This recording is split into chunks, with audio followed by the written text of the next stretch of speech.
Bonjour à toutes et à tous. Bienvenue dans le deuxième numéro de votre magazine Les Échos de la semaine Climat et Énergie. Et oui, la 4e édition de la semaine Climat et Énergie s'est ouverte ce lundi 21 juillet 2025 à Dakar sur l'initiative de l'organisation ENDA Énergie en partenariat avec ses différents collaborateurs, notamment Oxfam, Natural Justice et ACJ SSN, IIED, entre autres. Durant 5 jours d'affilée, les acteurs locaux, nationaux et internationaux vont plancher sur le thème « Réinventons nos territoires pour faire face à l'urgence climatique et dans une perspective de souveraineté économique ». La cérémonie d'ouverture a été présidée par le ministre de l'Environnement et de la Transition écologique. D'après professeur Daouda Ngom, ce rendez-vous est une opportunité unique de construire ensemble une vision partagée de la transformation climatique, en partant des réalités locales, mais aussi une ambition globale. Lors de son allocution, il a invité les participants à faire de cette semaine un espace d'intelligence collective, d'engagement fort et de solutions durables. Les travaux permettront d'identifier des pistes innovantes pour faire émerger des coalitions territoriales, bâtir des mécanismes de financement adaptés et proposer des messages forts, a souligné le ministre de l'Environnement. L'idée de cette 4e édition de la Semaine Climat et Énergie est de réfléchir sur des actions d'adaptation et d'atténuation au changement climatique au Sénégal et en Afrique de manière générale et de proposer des solutions durables qui serviront de recommandations lors de la prochaine COP prévue à Belém, au Brésil. Suivons les explications de Emmanuel Sek, le directeur de ENDA Énergie.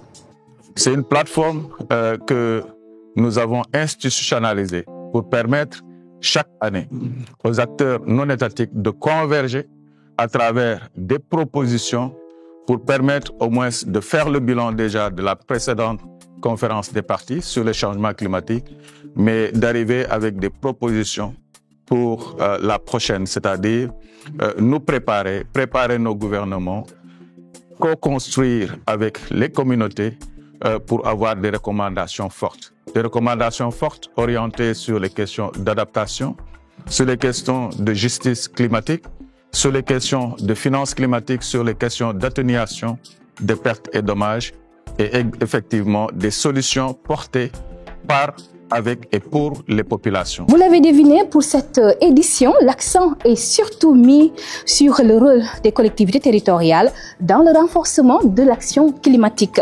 Les discussions visent à trouver des solutions concrètes pour remédier aux manquements qui compromettent l'engagement des collectivités territoriales dans l'effort collectif, dont le manque de synergie d'action. Au sortir des échanges, les besoins des communautés seront bien identifiés, des solutions locales proposées. L'objectif est d'amplifier leur voix afin que leurs préoccupations soient prises en compte dans les politiques climatiques, tant au niveau national qu'international. Suivons les explications de Aïssatou Diouf, la responsable des politiques internationales et du plaidoyer à ENDA Énergie. On le sait tous, nos collectivités territoriales constituent la porte d'entrée de l'action climatique, mais au quotidien, on se rend compte qu'il y a énormément de difficultés pour les collectivités territoriales d'endosser ce rôle. Ces difficultés sont de plusieurs ordres. Le manque de ressources humaines qualifiées pour porter la question climatique, le manque également d'accès au financement nécessaire pour mettre en place des politiques climatiques adaptées à l'échelle territoriale, mais également il y a un manque de synergie d'action entre l'État central et les collectivités territoriales pour les positionner effectivement comme des acteurs incontournables de la lutte contre le changement climatique. L'idée, c'est vraiment de partir des besoins des communautés à la base, de voir comment on peut les traduire dans les politiques climatiques au niveau national et ensuite partir à l'échelle internationale à travers plusieurs forats. Comme lors des éditions précédentes de la Semaine Climat et Énergie, des panels sont organisés et le choix des thématiques répondent parfaitement aux enjeux climatiques de l'heure.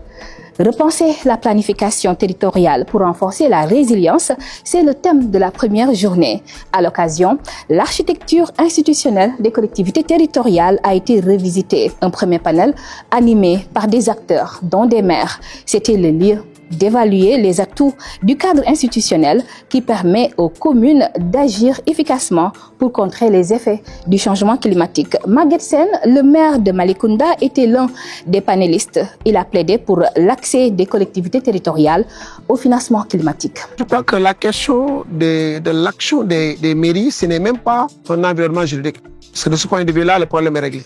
C'est le problème des ressources.